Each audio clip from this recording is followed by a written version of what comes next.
Hi everybody. Wow, I bet all the packages are wrapped, opened, all the trash is thrown away. You probably still have a few leftovers, but this is a great week if you're a direct selling leader to just take a few minutes, and I'd like you to do it with me right now and think about the future. So how can you have your very best start to 2017?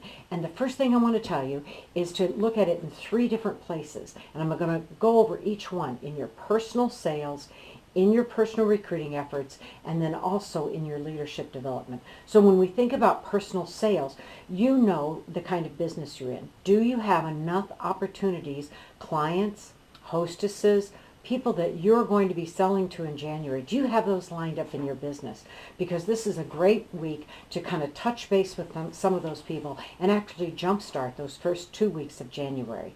You know, the biggest sales, the best sales are happening this week and next week, and people are still selling money.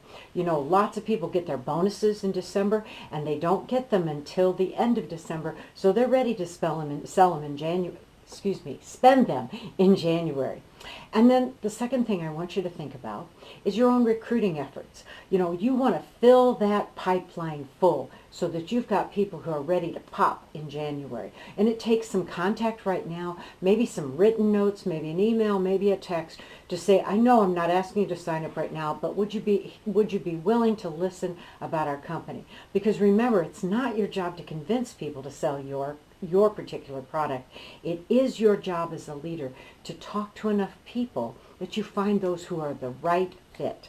So make sure that you're filling up that pipeline with leads, with conversations, and getting those conversations set up for the beginning, because you know what? So goes January, so goes the year.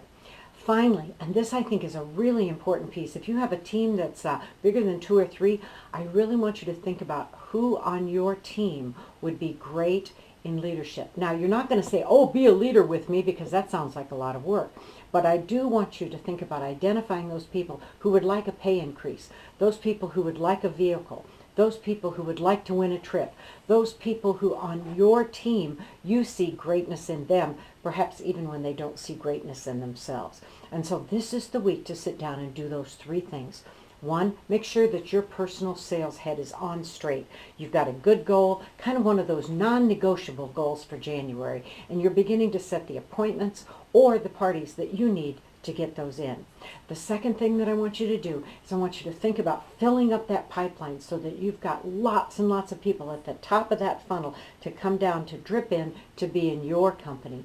And finally, identify those future leaders. That's the most valuable thing that you can do as a leader, because we all know the purpose of leadership is not just to have a big team, not just to have more followers. The purpose of leadership is to develop more leaders. Have a great New Year's, and we'll talk to you next week.